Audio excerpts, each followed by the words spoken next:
Mis padres le organizaron a mi abuela una lujosa fiesta de 90 años y posaron para fotos de devotos. Ninguno de ellos la había visitado en todo el año. Entonces ella miró más allá de ellos, dio una palmadita en la silla a su lado y preguntó por mí. ¿A quién llamaban la ayuda? Luego dijo algo que borró las sonrisas de sus caras. La pancarta sobre la silla de ruedas de mi abuela decía, devotos, en letras doradas. Mis padres estaban debajo de ella con las manos apoyadas en sus hombros, sonriendo para el fotógrafo que habían contratado para su 90 cumpleaños. Ninguno de ellos la había visitado ni una sola vez ese año. Lo sabía porque era yo quien le cocinaba. La llevaba a sus citas y dormía al final del pasillo con un oído atento por si se caía. Pero en esas fotos de la fiesta, yo no estaba a su lado.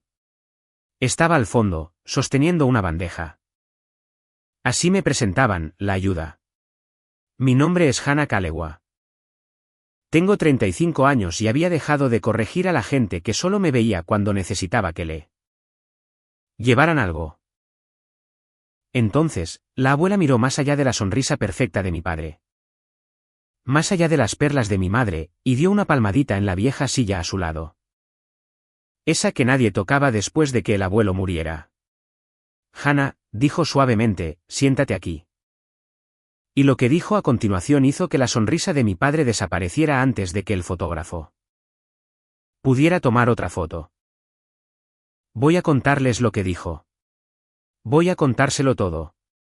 La silla, la casa, los $8.000. La tarde en que un oficial de títulos de propiedad giró la pantalla de un ordenador y toda la sala se quedó en silencio. Pero si alguna vez has sido tú quien se quedó. ¿Quién se presentó cada día mientras el resto de la familia solo aparecía para las fotografías? Haz una pequeña cosa por mí primero. Suscríbete para que las personas que necesitan esta historia puedan encontrarla y dime en los comentarios desde donde estás escuchando. Me gusta saber quién está en la sala conmigo. Ahora, déjame llevarte 4 años atrás, al día en que me mudé a su casa. Lo primero que recuerdo de esa casa es el olor a cedro. Vivía en la madera de una vieja mecedora que construyó mi abuelo. Y se había impregnado en la cocina a lo largo de los años hasta que toda la habitación olía débilmente a un bosque en el frío. Dejabas de notarlo después de un tiempo.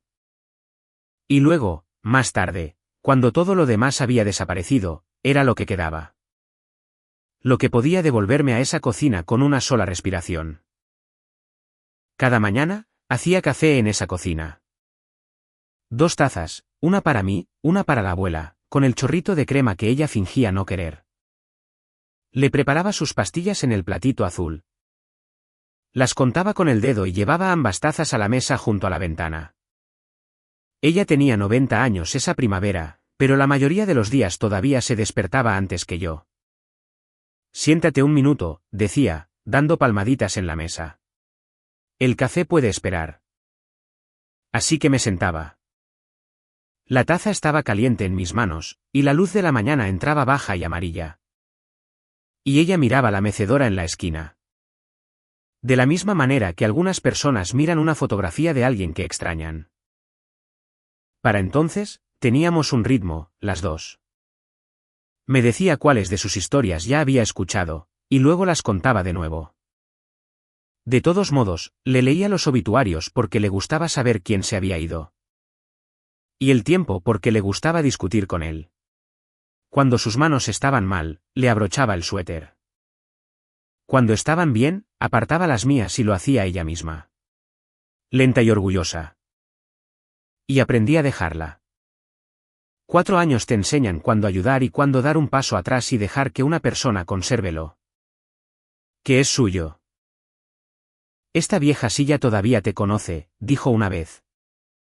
Y se estiró para dar una palmadita en el reposabrazos donde el cedro se había vuelto liso y oscuro. Había un lugar desgastado en ese reposabrazos. Un surco poco profundo con la forma exacta de un pulgar. El pulgar de mi abuelo. Lo había puesto allí durante 30 años de sentarse, mecerse y pensar, y después de su muerte. Nadie movió la silla ni un centímetro. En esas primeras mañanas no pensaba mucho en lo que significaba la silla. Pensaba en el día que tenía por delante. Su cardiólogo el martes, la farmacia el viernes. La fuga bajo el lavabo del baño que siempre tenía la intención de arreglar.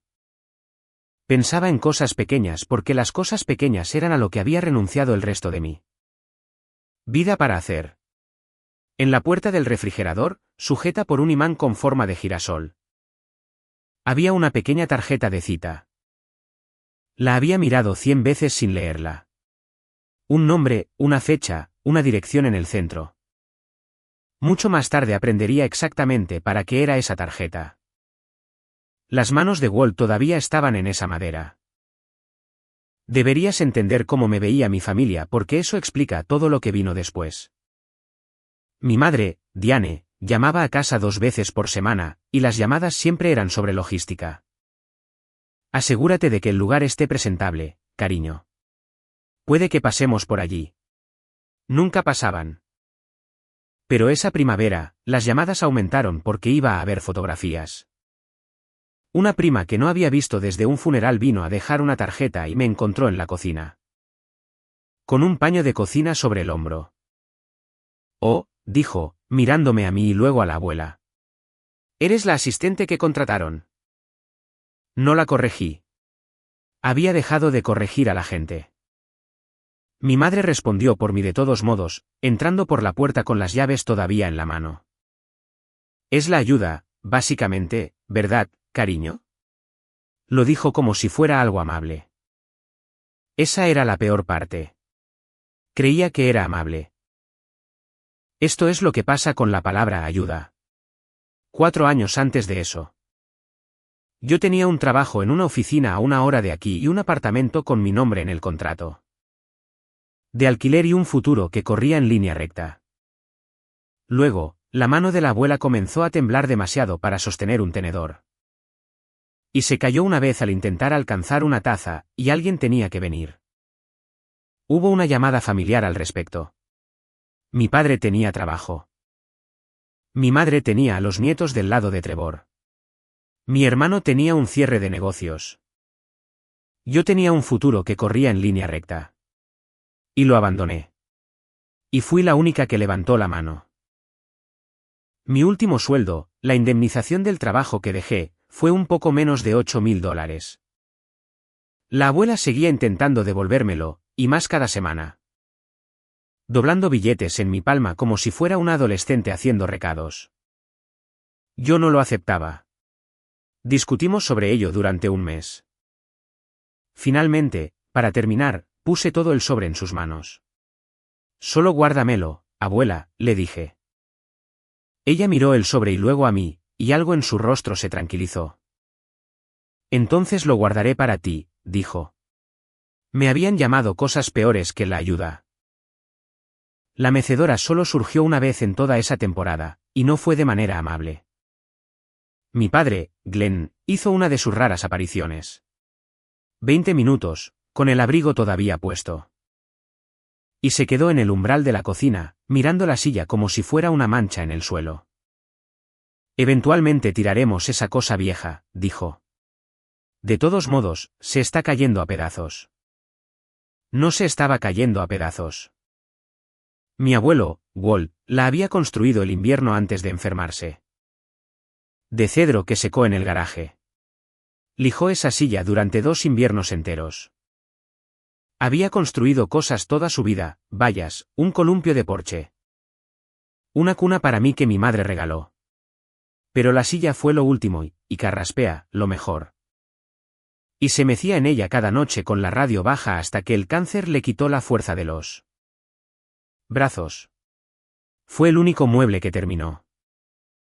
Había uno a medio construir todavía bajo una sábana en el garaje. Congelado en el momento en que sus manos dejaron de funcionar. La abuela me dijo una vez que cuando era pequeña, mi abuelo me dejaba sentarme en su regazo en esa silla y a nadie más. Ni a Glenn, ni a mi hermano, a mí. Le habría gustado verte en ella, dijo. Y puso su mano seca y cálida sobre la mía en el reposabrazos. A nadie más se le permitía tocarla. Esa silla fue lo único que terminó, y lo único que más tarde llamarían basura. Mi hermano Trevor era de quien la familia estaba orgullosa. Trevor vestía buenos trajes y trabajaba en una compañía de títulos y depósitos al otro lado del río. Y en cada festividad, se recostaba y explicaba a la sala cómo funcionaba realmente el mundo. Le gustaba decir que se manejaba bien con el papeleo. Yo crecí en el espacio debajo de todo eso, la que era buena en las cosas silenciosas. Cuando era niña y Trevor traía a casa un trofeo. Iba a la pared del vestíbulo en una fila que todavía está allí. Cuando traía a casa un boletín de notas.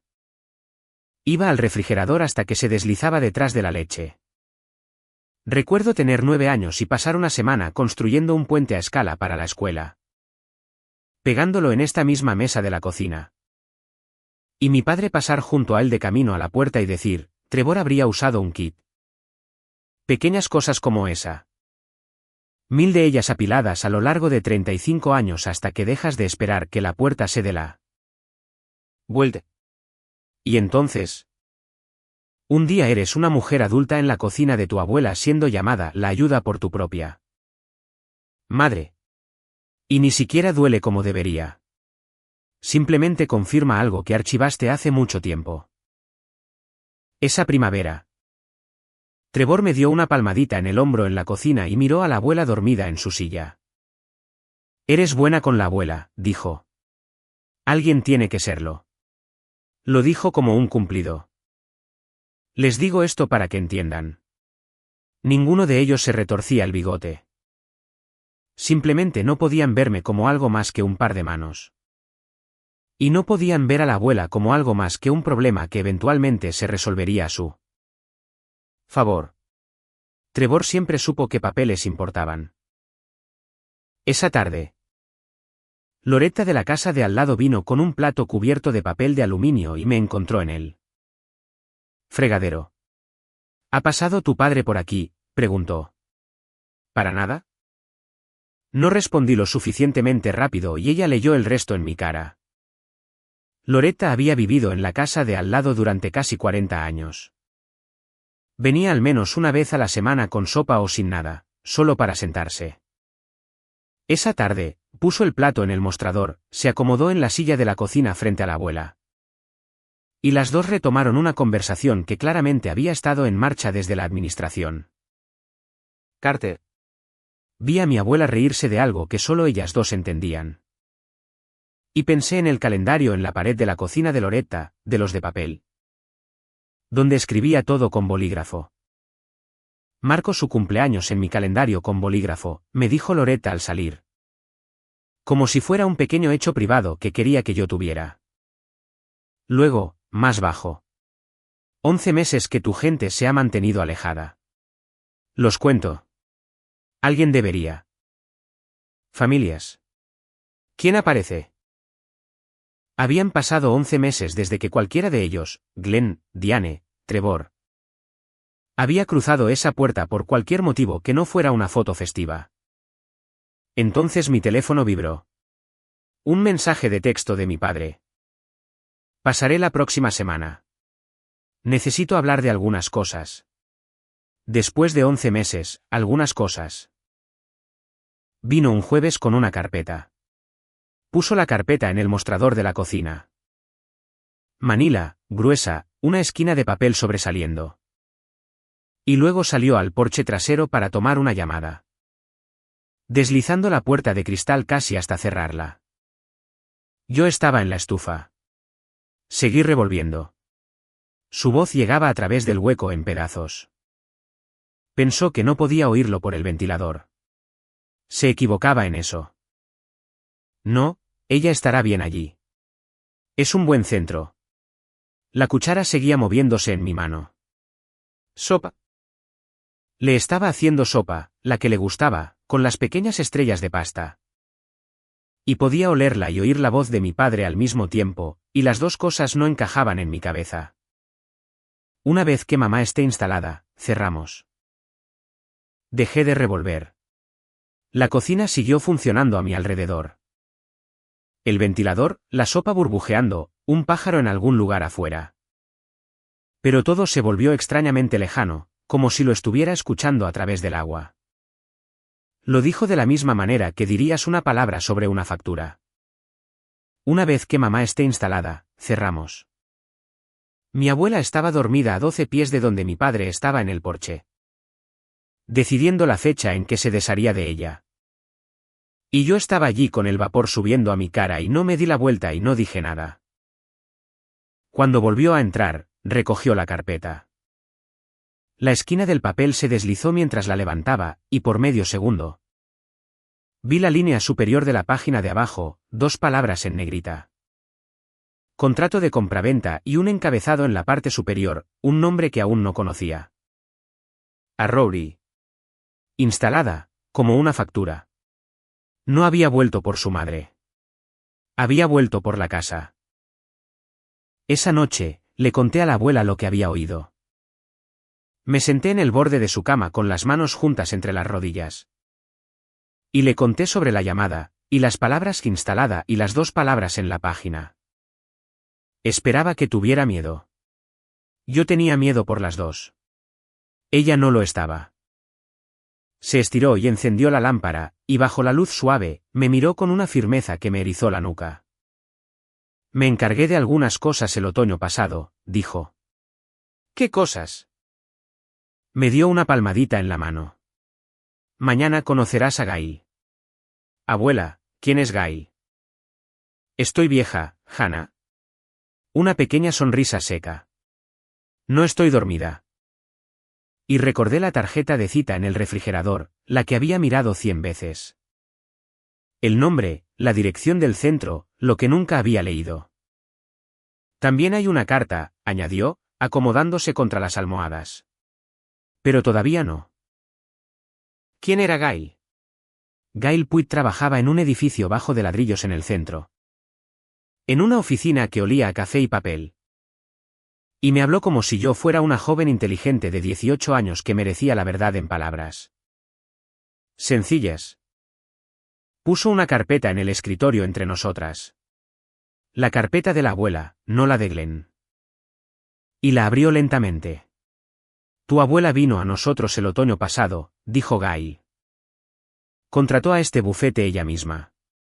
Vino aquí con una vecina, no contigo. Esa parte fue a propósito. Y te explicaré por qué en un minuto. Pasó una página. Hizo 3 cosas. Primero, puso la casa en un fideicomiso en vida. Segundo, te nombró fideicomisaria sucesora y única beneficiaria. Tercero, revocó el poder notarial que tu padre había estado ostentando. Escuché las palabras. No las entendí todas de una vez. La casa, dije. Ha estado en un fideicomiso para ti desde octubre, dijo Gail. Tu padre simplemente nunca lo leyó. Dejó que eso calara. Luego me dijo la parte que más importaba, y se inclinó hacia adelante cuando lo dijo. Esto es lo que la gente no entiende sobre una persona de 90 años, viva y con dinero, dijo Gail. En el momento en que un miembro de la familia que vive con ella aparece como beneficiario, alguien grita que la anciana fue manipulada, presionada. Que no estaba en su sano juicio.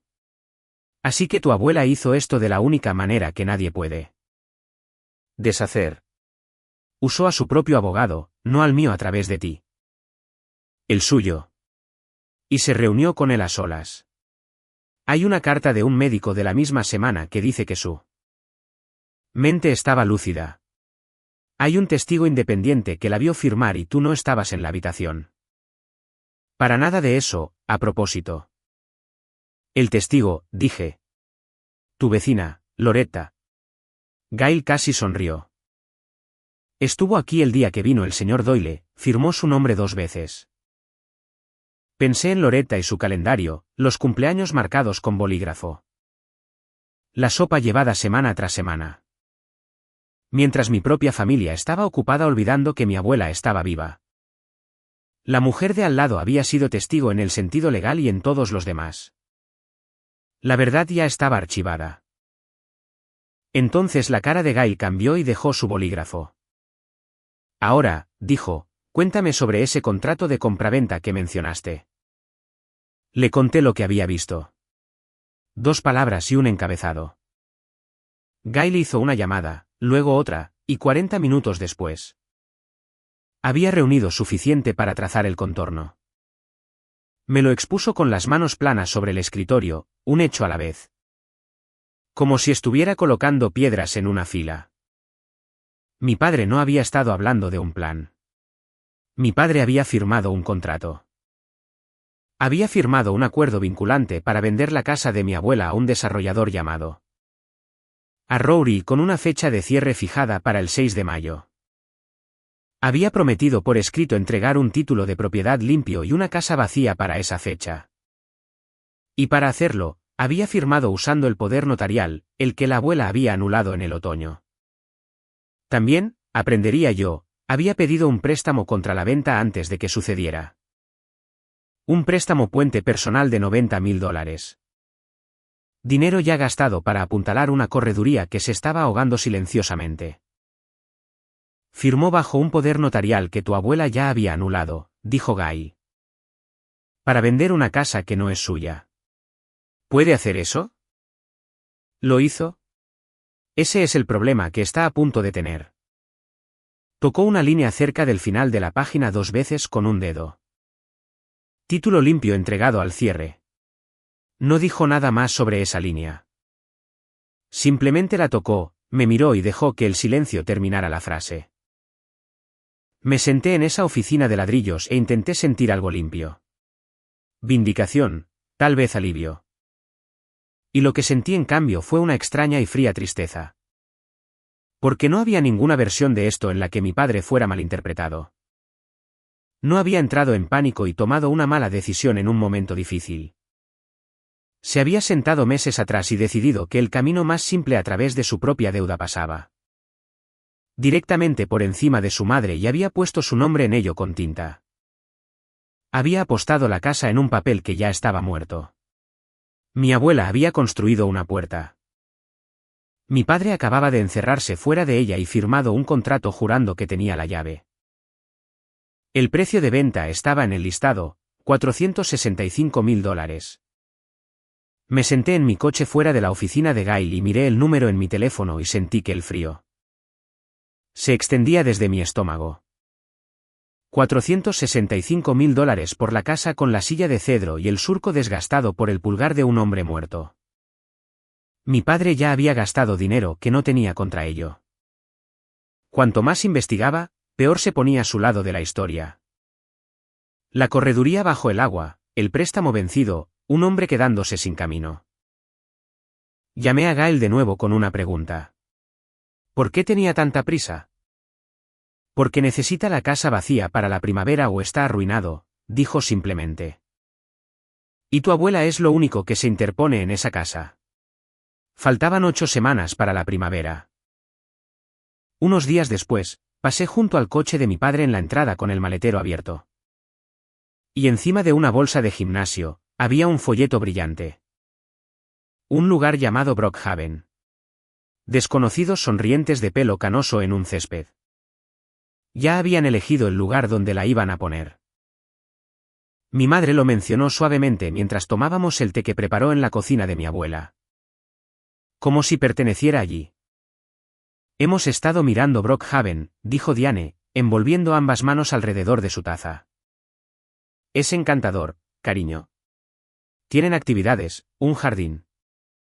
Hizo una pausa para la parte que pensaba que era la parte amable. Cuesta un poco más de 6.000 al mes, pero tu padre y yo creemos que vale la pena para ella. Esto es lo que ninguna de las dos dijo en voz alta. Pero lo que yo ahora sabía y ella no. Con el poder notarial anulado y la mente de mi abuela tan aguda como una aguja, no podían trasladarla a ningún sitio. Ella no quería ir. Ni a Brookhaven, ni a ningún otro lugar. Todo el plan ordenado era una casa construida sobre arena. Y mi madre estaba sentada en la cocina de mi abuela describiendo el jardín.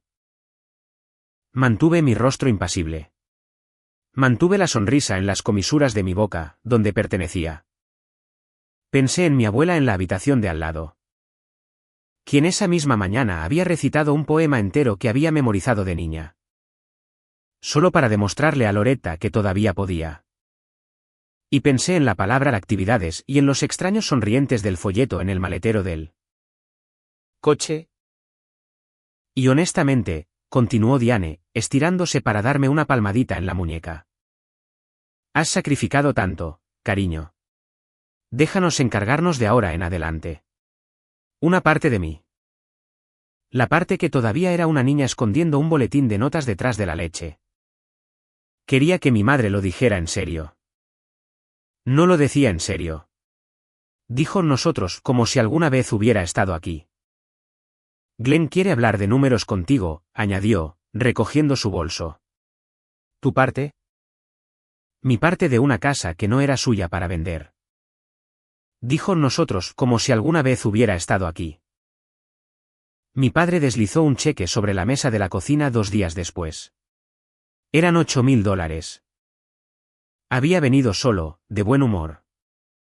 El tipo de calma generosa que tienen los hombres cuando han decidido que están siendo justos. Quería que firmara una breve renuncia, renunciando a cualquier reclamación. Aceptando mudarme antes de la venta, y a cambio, el cheque. 8,000, Hannah, dijo, golpeándolo con 2 dedos. Eso es generoso, considerando. Considerando que, no lo dijo. Considerando que yo era la ayuda. Considerando que él era el heredero y yo una complicación que necesitaba desalojar la propiedad. Miré el cheque por un largo momento. Lo había escrito por adelantado. Con su cuidadosa caligrafía de corredor, el decimal alineado pulcramente. Había decidido cuánto valía yo. Lo había redondeado y lo había traído a la mesa como un hombre haciendo una bondad. $8,000. Había oído ese número antes, en esta cocina, hace 4 años. Con un sobre en mi mano y la voz de mi abuela diciendo que lo guardaría para mí. No hice la conexión entonces. Era solo un número que sonaba mal, que se enganchaba en algo, y lo dejé pasar. No le hablé del fideicomiso. No levanté la voz. Deslicé el cheque de vuelta sobre la mesa 1 pulgada y crucé las manos. Lo pensaré, dije. Les dije que lo pensaría. No lo haría. Antes de continuar, quiero preguntarte algo. Porque este es el punto exacto en el que me gustaría saber qué harías tú. Si tu propio padre deslizara $8,000 sobre la mesa para hacerte desaparecer silenciosamente antes de vender la casa de la mujer por la que lo habías dejado todo para cuidar. ¿Lo tomarías o te mantendrías firme?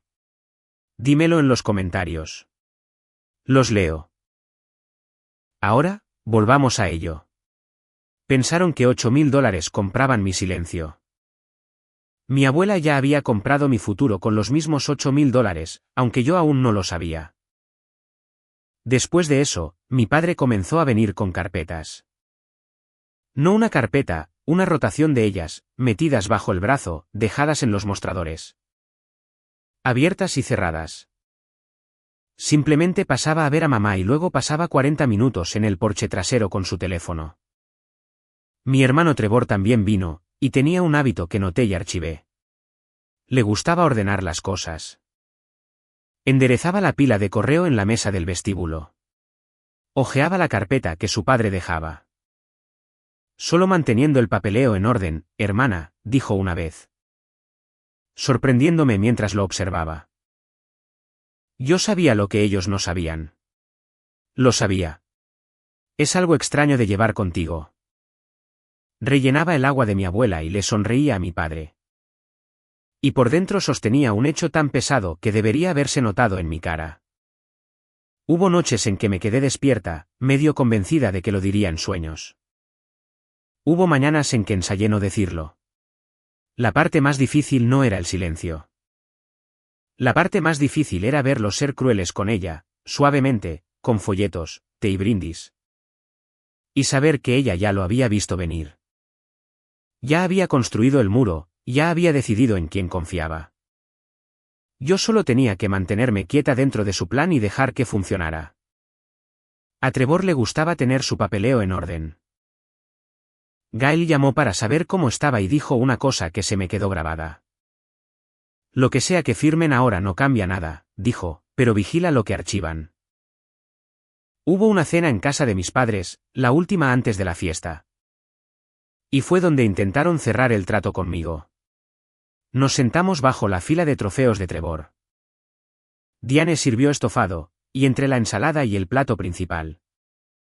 La palabra familia fue tomada y utilizada como una herramienta. Somos una familia, Hannah, dijo mi padre. Las familias toman decisiones difíciles juntas. Has hecho tu parte.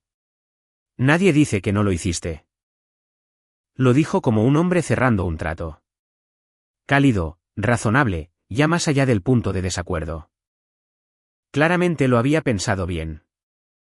Cada frase estaba construida para hacer que un no sonara egoísta. Simplemente es el momento, dijo Diane. Trevor cortó su carne y no levantó la vista. No puedes esperar vivir en esa casa para siempre, dijo.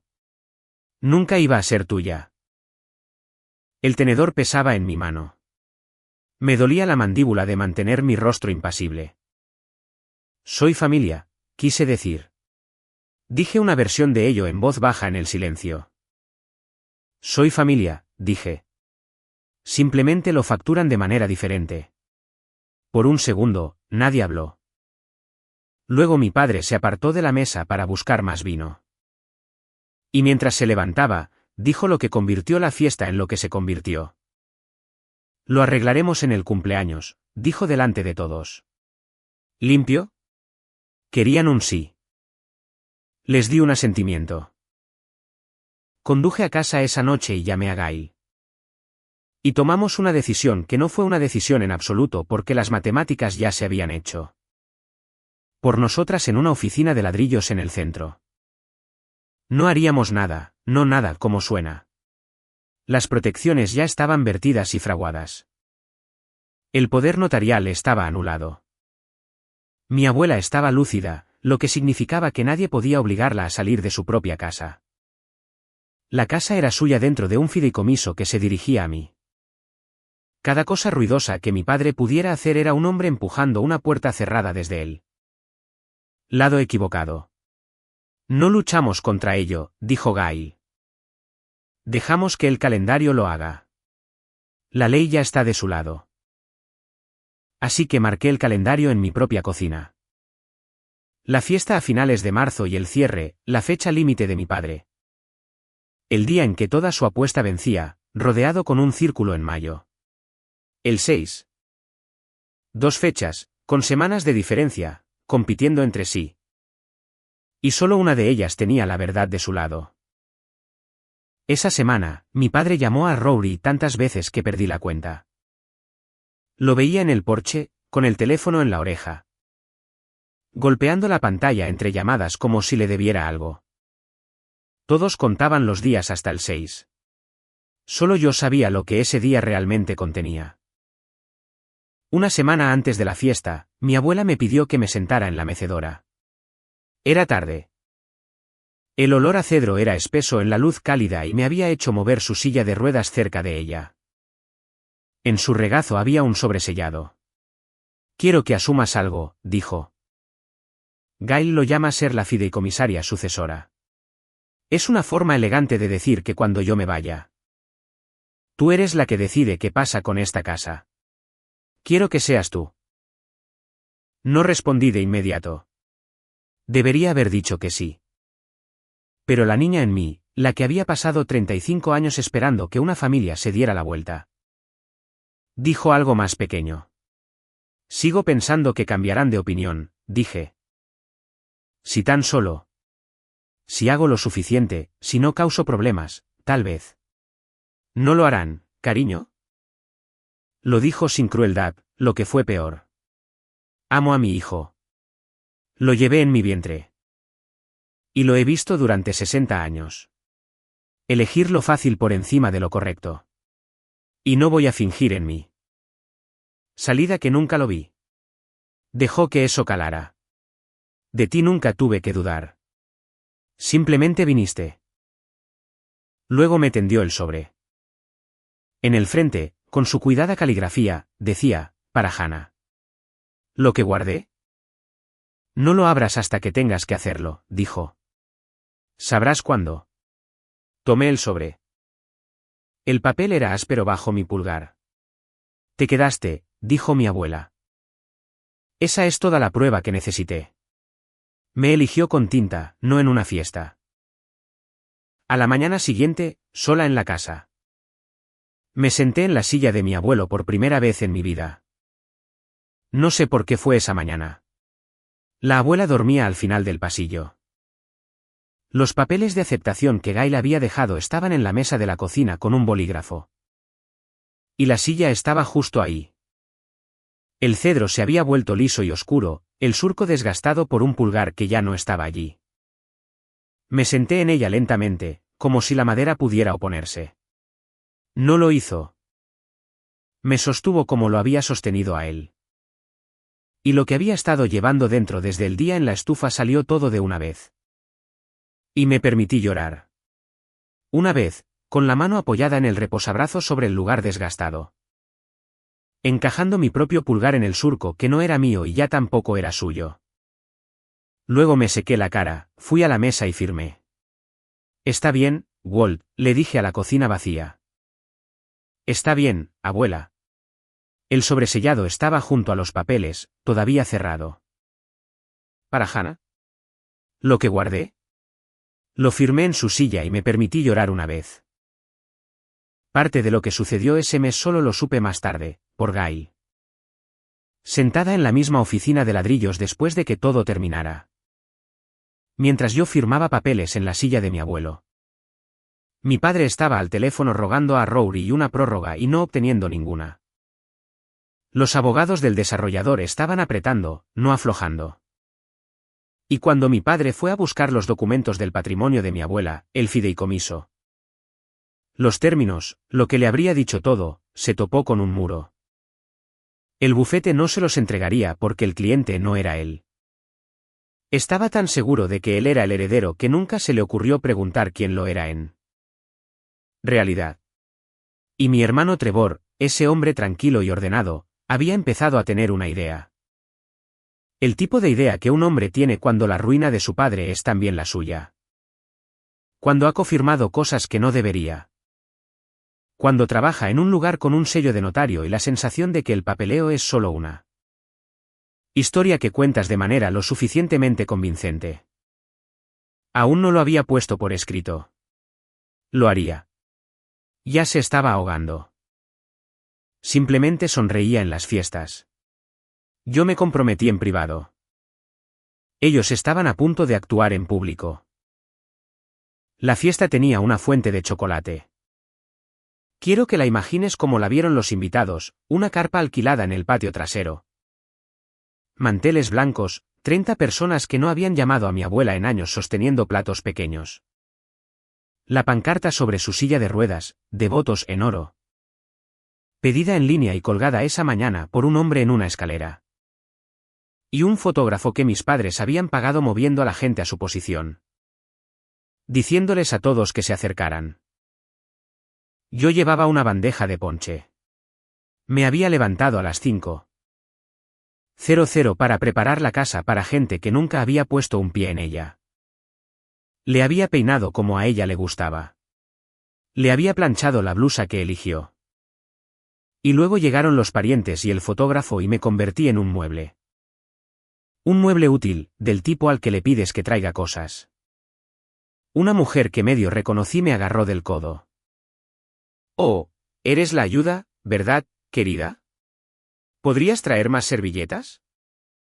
Mi madre, cerca, sonrió y no la corrigió. Y fui a por las servilletas.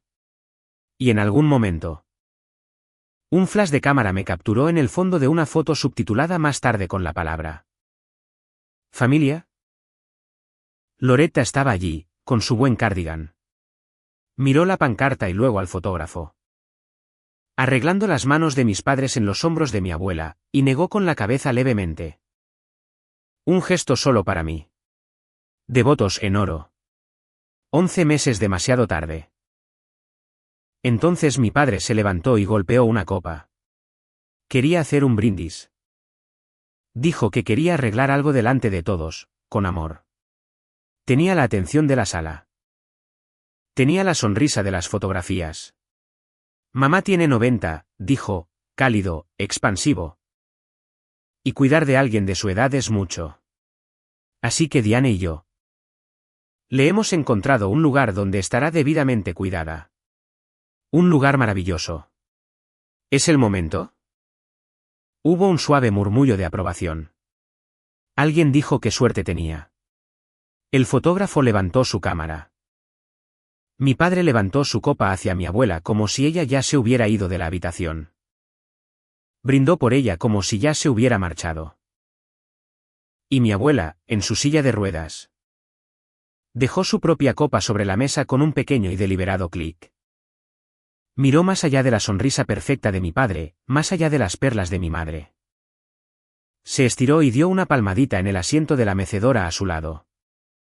La silla de mi abuelo, la que nadie había tocado en años. La que había insistido en que llevaran a la carpa. Hannah, dijo suavemente. Siéntate aquí, justo aquí. La carpa se quedó en silencio por partes, como lo hace una habitación cuando aún no sabe por qué. Dejé la bandeja. Crucé el césped. Me senté en la silla a su lado, y ella tomó mi mano. Y luego le habló a la sala con una voz que no temblaba. Estos dos contrataron a un fotógrafo, dijo mi abuela. Para una mujer con la que no se han sentado en un año. Dejó que la frase calara. Hannah me cocina la cena todas las noches. El fotógrafo bajó la cámara. Luego giró la cabeza ligeramente hacia mi padre. Y dijo el resto con una voz destinada a él y lo suficientemente alta para todos. Sé exactamente lo que estás planeando, Glenn. Y estoy mucho menos confundida de lo que le has dicho a todo el mundo. Fue entonces cuando su sonrisa se fue. No cayó lentamente. Estaba allí. Y luego desapareció. Como una luz que se apaga. Y debajo había una cara que nunca le había visto hacer en público. Atrapado, calculador, asustado. No podía discutir con ella. Discutir era admitir que había algo que discutir. Delante de 30 personas y una pancarta que decía devotos. Así que se quedó allí con la sonrisa muerta y la copa levantada, y al otro lado de la carpa. La mano de mi madre fue a sus perlas. Metió la mano en su chaqueta buscando su teléfono, lo sacó a medias para llamar a alguien. Para comprobar algo. Y luego lo guardó. Se dijo a sí mismo, estoy segura, que no importaba, que él seguía siendo el heredero. Que una anciana de lengua afilada favoreciendo a la ayuda no cambiaba nada. Estaba equivocado, pero le quedaban 3 semanas antes de descubrir cuán equivocado estaba. Y las pasó como lo pasaba todo, seguro de sí mismo. No me regodeé. Quiero que lo sepan. Me senté en la silla de mi abuelo, sosteniendo la mano de mi abuela. Y sentí a toda la carpa mirándonos a las dos. Y lo que sentí no fue triunfo. Fue el extraño y silencioso alivio de ser finalmente vista en una habitación por la única persona que siempre me había visto, mientras aún podía. En voz alta, delante de todos ellos. Vinieron por una fotografía. Hannah vino por mí. El fotógrafo capturó el segundo exacto en que la palabra devotos se convirtió en una mentira. Mi abuela murió 3 semanas después, un sábado por la mañana. En su propia cama con la ventana abierta. Estuvo lúcida hasta el final. La noche anterior me senté con ella y me apretó la mano y dijo sobre el sobre. Cuando tengas que hacerlo, Hannah, no antes. Luego durmió. Y por la mañana, la casa estaba muy silenciosa, y preparé café por costumbre antes de recordar. Y me quedé en la cocina con 2 tazas servidas, y el vapor saliendo de ambas. No bebí ninguna. La mecedora estaba en la esquina. El asiento junto a su cama estaba vacío. Seguía percibiendo el olor a cedro y girándome hacia la silla como si ella pudiera estar en la habitación de al lado, como si el día todavía la tuviera en algún lugar. Hay un tipo de mañana en la que el cuerpo sigue haciendo las pequeñas cosas después de que la razón para ella se ha ido. Mis manos prepararon el platito azul. Mis manos contaron pastillas para una persona que no estaba allí. Las dejé. Luego lo guardé todo, una pastilla a la vez, de vuelta en los frascos. Y lavé la segunda taza y la puse en el escurridor. Y la casa estaba tan silenciosa que podía oír el reloj del pasillo. Durante 3 días, mantuve la ventana abierta en su habitación porque ella me lo había pedido. Y seguía pensando que oía las ruedas de su silla en el suelo. Y cada vez era solo la casa asentándose. La silla junto a la suya permaneció vacía. Mi padre no se quedó mucho tiempo en el funeral. Tenía cosas que hacer, dijo. Papeleo. 3 días después de enterrarla, mi padre me dijo que el momento era oportuno. Lo dijo por teléfono con la voz plana de un hombre leyendo un calendario. Semana triste, dijo. Pero el momento funciona. Podemos cerrar el 6 ahora. Ella no era una pérdida para él. Era una fecha liberada. Pero mientras mi padre trataba su muerte como una puerta que se abría de par en par. El bufete de Gail estaba haciendo lo silencioso y legal que una muerte pone en marcha. Un fideicomiso revocable se vuelve permanente en el momento en que la persona que lo creó muere. La fideicomisaria sucesora ocupa su lugar. Así que registraron una declaración jurada de muerte del fideicomitente y prepararon la certificación que una compañía de títulos necesitaría. Y al hacerlo, oficializaron en papel la respuesta a la única pregunta que importaba. ¿Quién controlaba la casa ahora? No Glenn Calloway. Yo. No sé exactamente cómo se enteró. Una llamada de la compañía de títulos, probablemente. Pidiendo documentos a la fideicomisaria sucesora y la fideicomisaria sucesora no era él. Lo que sí sé es que mi madre me llamó, alterada, y me pasó a mi padre. Y su voz había perdido la calma. Fideicomisaria sucesora, dijo. Ese debería ser yo. ¿Deberías ser tú?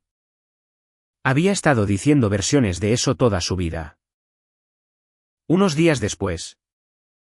Algo apareció en los registros públicos del condado que no había estado allí antes. Una escritura. Mi abuela, según afirmaba, le había transferido la casa a mi padre personalmente, individualmente. Poco antes de morir. No lo había hecho. Pero allí estaba, registrada con su nombre. Programaron el cierre para el 6. También lo hizo la verdad. 3 días antes del cierre, Gail me llamó y me habló de la escritura. Alguien registró una escritura de finiquito, dijo. De tu abuela a tu padre. Con fecha anterior a su fallecimiento. Está destinada a enturbiar el título y permitir que la venta se realice. Una pausa. Quiero que me escuches con claridad. Hannah. Es una falsificación y se desmoronará en cuanto alguien la mire. Pero significa que alguien acaba de cometer un delito para salvar este trato. Le pregunté cómo sabía que se desmoronaría. Por dónde tiene que fallar, dijo. Lo veremos el 6. Estate allí. No traigas nada, solo estate allí. Así que, en la mañana del 6 de mayo, conduje a la oficina de la compañía de títulos en el centro. Quiero decirles que estaba tranquila. En su mayor parte, lo estaba.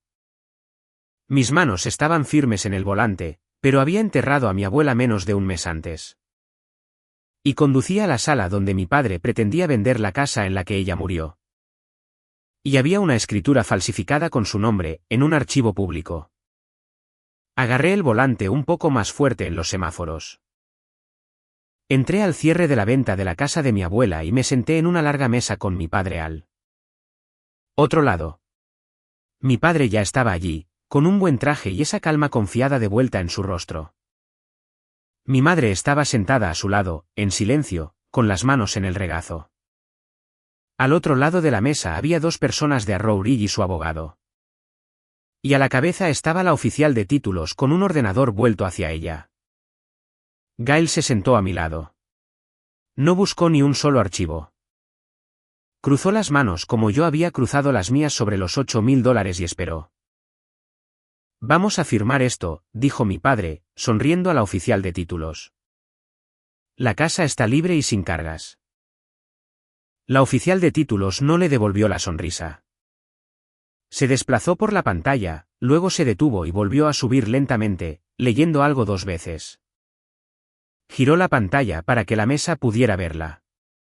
El título está en un fideicomiso, dijo.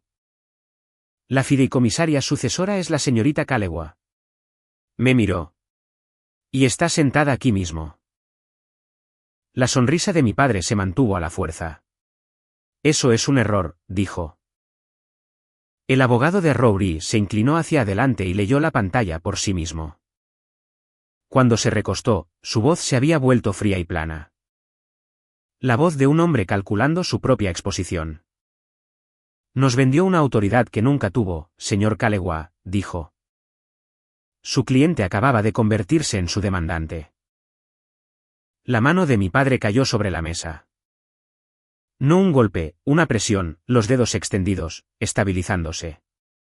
Hay otra escritura, dijo. Ella me firmó la casa antes de morir.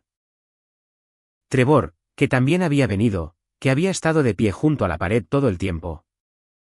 Siendo silencioso y ordenado, dio un paso adelante. Está registrada, dijo Trevor. Es anterior a la transferencia del fideicomiso. Gail abrió su carpeta por primera vez. Entonces coincidirá con el diario del notario, dijo. Y con la cadena de título. Echemos un vistazo. Puso 3 cosas sobre la mesa, una a la vez. Una copia de la escritura registrada, el diario del notario, la cadena de título. Puso su dedo en la cadena de título primero. La casa entró en el fideicomiso el otoño pasado, dijo. Después de eso. Su madre ya no la poseía como persona. El fideicomiso sí. No podía firmársela a nadie. Individualmente. Solo el fideicomiso podía moverla. Deslizó su dedo 1 pulgada. Esta escritura la tiene a ella firmando como ella misma. Esa firma no podía transferir nada. Vale. Menos que el papel. Se volvió hacia el diario del notario. El notario de esta escritura lleva un diario. El Estado lo exige. Tocó una línea en blanco. No hay ninguna entrada para ello. ¿Ninguna? Nada fue notariado esa semana. Mi hermano Trevor se puso del color del mantel. Mi padre intentó la última puerta. No estaba bien, dijo. Al final, estaba confundida.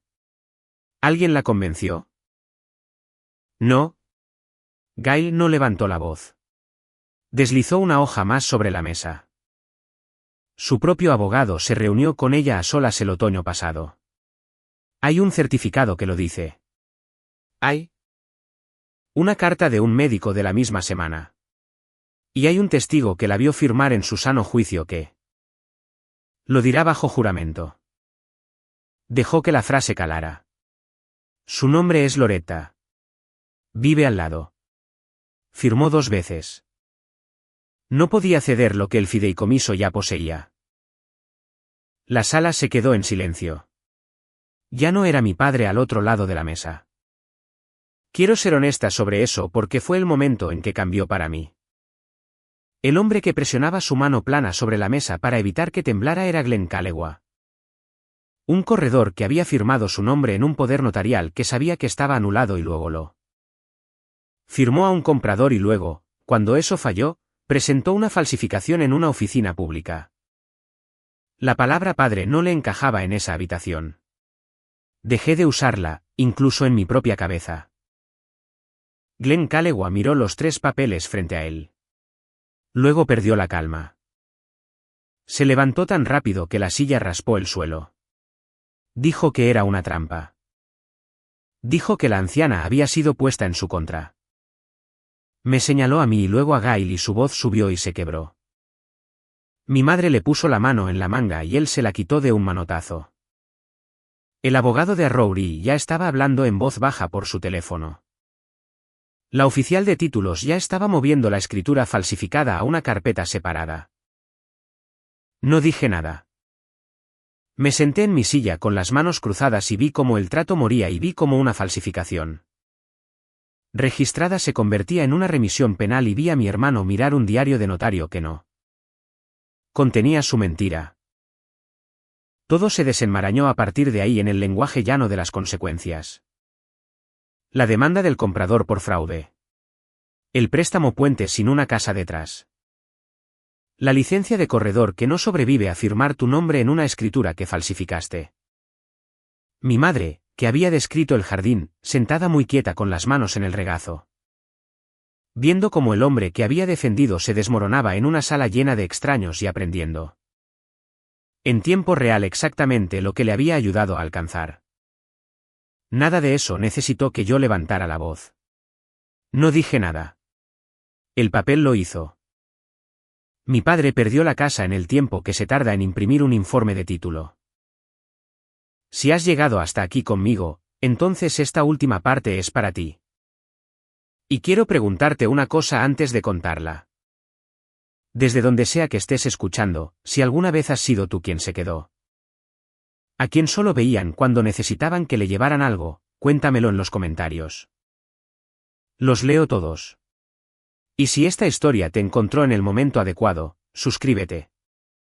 Para que pueda encontrar a la siguiente persona también. Luego, quédate conmigo. Hay una cosa más que mi abuela dejó y aún no la había abierto. En las semanas posteriores, todo se desmoronó para ellos como Gail dijo que lo haría. Solo que más lentamente. La demanda del desarrollador llegó primero. Luego, el préstamo puente sin una casa detrás se convirtió en un agujero del que mi padre no pudo salir. La escritura falsificada fue a donde van las escrituras falsificadas. Y mi hermano Trevor, el ordenado. Aprendió que un profesional de títulos y depósitos que registra un instrumento falsificado no puede mantener su carrera ni permanecer en el lado cómodo de un tribunal. La licencia de mi padre fue sometida a revisión. Ninguna de estas cosas terminó rápidamente. Algunas de ellas no han terminado ni siquiera ahora. Pero todas comenzaron. Y todas comenzaron por 3 hojas de papel en una larga mesa. Mi madre llamó una vez. Quería que entendiera que ella no sabía nada de la escritura. Probablemente no lo sabía. No cambiaba el jardín que describió ni el nosotros que nunca se había ganado. No contesté la segunda vez. No necesito que paguen. El papeleo ya lo hizo. La casa estaba tranquila ahora, y era mía, y todavía olía a cedro. Abrí el sobre un jueves. Sentada en la mecedora con la luz de la tarde entrando baja y amarilla como lo había hecho en todas esas mañanas. El cedro estaba en la madera bajo mis manos. La casa estaba silenciosa a mi alrededor. El buen tipo de silencio ahora. El que te pertenece. Le di la vuelta al sobre.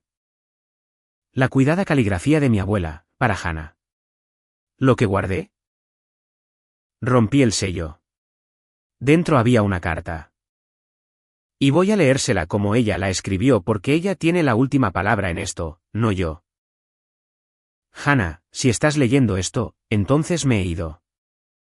Y finalmente tuviste que abrirlo, lo que significa que esperaste como te pedí. Buena chica. Quiero que sepas que lo vi todo. Las cenas, las pastillas en el platito azul, las noches que dormiste con un oído atento. Vi quién vino y vi quién no y nunca dejes que reescriban eso con una fotografía. La casa es tuya. Lo hice con cuidado para que nadie pueda quitártela. Y lamento que tuviera que ser tanto papel para algo tan simple.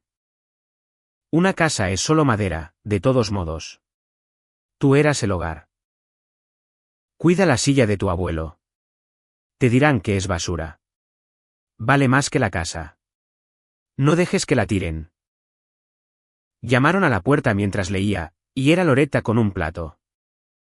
Y cuando vio la carta en mi mano, no dijo nada por un momento.